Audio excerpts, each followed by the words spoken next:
Well, it seems like Magic the Gathering is going back to the Forgotten Realms for another Secret Lair with Dungeons and Dragons. Let's see what they got in store for us this time.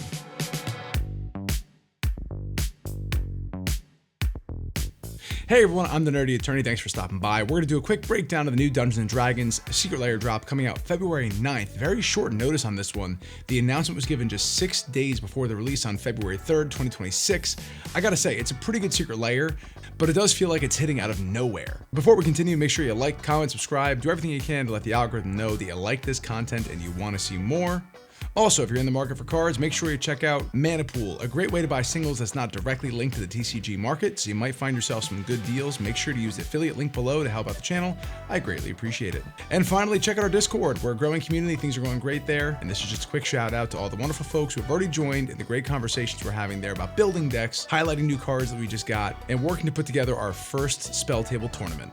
Alright, now let's dive into the Secret Lair. As I said, very short notice on this one, but I gotta say, it's a really good Secret Lair. I'm tempted to buy the whole thing, but let's go through them all and see what you think along the way. So we have here a nice reprint series with Ancient Bronze Dragon as the highlight of the inclusion here. I believe Black Market also getting some decent prices. Victimized, very recently reprinted and reprinted frequently. Beseech the Queen, a decent card, and Shadowheart Dark Gesticular.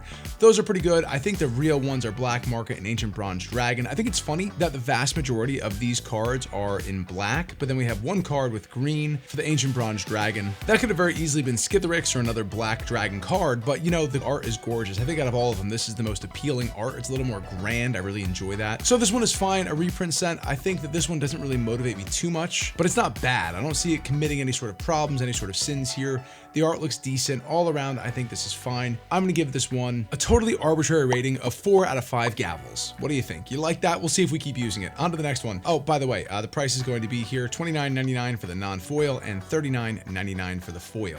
Now, looking at Gale's Ambition, we have ourselves some very handsome looking cards here. Archmage's Charm, Arcane Denial, Gale, Waterdeep Prodigy, Brainstorm, and Personal Tutor. I think Personal Tutor being the biggest hit there, but we've just had recently some Personal Tutor reprints, as well as previous Secret Lair Personal Tutors. So again, another one that kind of matches the first, fine, nothing really quite wrong with it. I think it's a Secret Lair. If this character speaks to you, great, enjoy Gale on all of your cards, wonderful. If not, I can see this being a miss. So for this one, overall, I'm gonna say a little bit less because I think this tutor is fine. Ancient Bronze Dragon is better in the other set. So this one's gonna get itself a mid 3 out of 5 gavels. 2.5 out of 5 gavels. That's the official Nerdy Attorney score for this portion of the Secret Lair. 2.5 out of 5 gavels. On to the next. Boom. This is why I wanted to talk about this one. The art for the Secret Lair, Black Light and Dark Dungeons. It looks just like some of the best parts of Secret Lair. It's vaguely reminiscent of what we saw in the Iron Maiden set. We get a Displacer Kitten reprint, which is a banger in many formats. I just recently played my first CDH tournament. I was completely outclassed, got my objection handed to me, but Displacer Kitten is a banger in that format. It's incredible the kind of crap that Displacer Kitten can do. It was fun to watch, and I'm sure this reprint is going to get a lot of attention by many communities, but possibly CDH the most. Then we have Seasoned Dungeoneer here, another cool card. I love this aesthetic. It looks like the 1980s like video game character cover art, which is really, really cool. Tortured Existence. This is an older card that popped with the release of, I think, Hashaton and maybe another deck before that, but either way, this card got a lot of attention, jumping up to like $10 for the original printing. I had a few of them in my old collection. I held on to them, but it's cool to see a reprint here, and I really like the art, especially with the snake coming down, twining around the skeleton. Just awesome. Classic 1980s art. And then finally, we got Zephrys of the Hidden Ways, another good card here, but really, I think Displacer Kitten and Tortured Existence are the two bangers in this one. Seasoned Dungeoneer is not terrible. All in all, the art is absolutely on point here. I adore it. It's just, oh man, I want this stuff on a t-shirt. This one, I'm absolutely getting. I'm debating, instead of buying all of them, maybe just this one 3 times over because I love it so much. This gets a whopping 5 out of 5 gavels. Meaningful reprints, nice art. I wish there was a 5th card. Maybe we will get lucky with some sort of bonus card, but for now, this is the best Secret Lair here, in my humble opinion. All right, on to the next. Moving down, Another good secret layer here, we have Shadows over Baldur's Gate. Man, I mentioned it before, but R.A. Salvatore's books, I love them. Drizzt Do'Urden, Artemis and Trary, Jarlaxle, so many great stories going through Waterdeep, Baldur's Gate, and other locations in the Forgotten Realms. It's always nice to see these mixed in with some magic cards with traditional magic art. I mean, Grim Hireling, look at those little derpy goblin. If this isn't Goblin Lumberjack adjacent, I don't know what is. Wild Magic Sorcerer, very cool here as well. Prosper Tomebound, a very favored commander. One of the commander decks I just broke down in my most recent collection sale video. That one should be coming out shortly.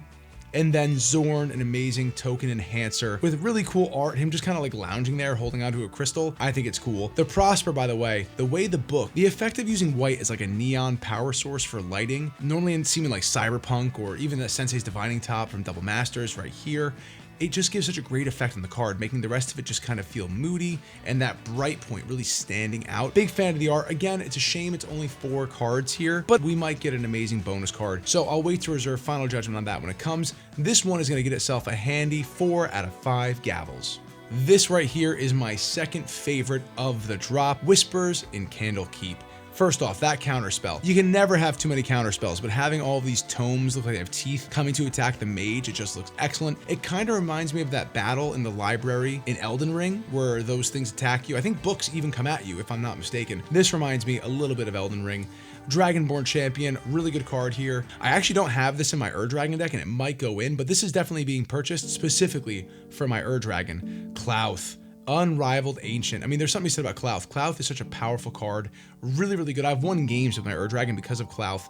And secondarily, getting Miram Sentinel Worm out in the battlefield in any Dragon deck is amazing. The art is really good, very classic styling. It's just, man, chef's kiss. This here deserves a little bit more power and a little bit more value though for the price. The art is very good. This should have been a 5 or 6 card Secret Lair drop. So despite me loving it, this being my second favorite, it's still only going to get a 3.7825 gavels out of 5. And now we have my first ever D&D campaign nemesis. Strahd is finally getting himself a Secret Lair. Again, only 4 Secret Lair cards here. Very frustrating. I would love to see a 5th, but we get a reprint of Strafen, Moor Progenitor. We get Cast Off Consort here, which is actually a Bloodletter of Aclazotz. Another very good card. I actually just sold a basic treatment of this card, so it's nice to see a reprint coming here with some pretty cool Banshee style art. And the Festivities, that's pretty cool art here too, with Strahd just popping in, ruining a ball. And then we have Castle Ravenloft, which is Valdarin Estate. Decent reprint here, very useful in any vampire deck. A little niche, and honestly, a little bland with the art. I would have rather give it like a Blood Moon, Castlevania aesthetic. There's, I think, a little bit too much gray in here for me to really get Castle Ravenloft. I'm missing some of that red here, like the black and red, some contrast. I do like the shadowy bats in the background, but again, something's just kind of missing here. So either way, another good Secret Lair, one that makes me feel, you know, it's worth picking up. Strahd is definitely a cult favorite in D&D and in the Forgotten Realm lore. The art style here is very cool, and I think it's a good Secret Lair. I will pick this one up, I think, but this is probably falling more in like the 3.5 to 4 gavel territory. And then we come here to these Lands of the Forgotten Realms. I do like seeing the Underdark here. That's very nice. I would love to have seen like maybe Guinevere the Panther or Drizzt Do'Urden or the Spider Queen or somebody down here just to add a little bit of the Underdark aesthetic. That would have been nice, but we're missing that. And then some other realms that I'm not going to pretend is that this is Waterdeep, maybe. I don't want to mess them up and get anybody upset. So we're just going to say that's an island, plains, mountain, and forest. There's something about these images. They look very CGI. They look very, I think, taken maybe directly from the new Forgotten Realms game, which might be what's happening here. Maybe these are screenshot cards. I can't say I love these. At least they're giving you 2 of each in this one instead of just 1. Maybe there's a really cool bonus card here as well, but I don't think that's the case. This one is a pass for me. I'm giving this a 2 out of 5 gavels. It might even be a 1.5 out of 5 gavels. That's tough, not gonna lie. Also, I'm seeing here Arthur Wan. If you put a lot of work into these as an artist, I mean, look, there is some excellent stuff going on here. There's just a sort of quality, almost like Uncanny Valley, that's coming off of it for me when compared to like clearly hand-drawn arts as kind of the aesthetic for this Secret Lair. It just feels out of place. This looks very painterly. Again, looks legitimate. Painterly here, very painterly. All of it feels like traditional art. This just gives off a sort of 3D rendered vibe to it for some reason. If these are also hand painted, maybe that's a testament to your talent. I apologize. That's just the vibe I'm getting. and that's the score it's receiving. So all in all, this is a very expensive Secret Lair. If you want to get every one of them in the foil and non-foil, you're looking at $464, almost $500 for this Secret Lair. Man, oh man, that's just tough. Seems like a lot to pay to get the foil and non-foil versions of this one. $269 for just the full foil set. There's no mention here of a bonus card, by the way, with a certain spending threshold, maybe 150. So we'll see if they're doing that upon release as a surprise. This was very short notice, so maybe they're sticking with that style of notification where we won't find out about the bonus card. And then again, for the non-foil, you're looking at $200, $199.99 in order to pick this up in the non-foil to get every single one of them. Right now, I'm thinking of just purchasing 3. This one right here, the really cool poster art, these with Grim Hireling, and Strahd. That might be just enough for me. At $39.99 for each, I'll be looking at around $120 plus tax. If they do have the $150 price threshold, I might pick up 2 versions of this just because it is really, really beautiful and I want them in different decks.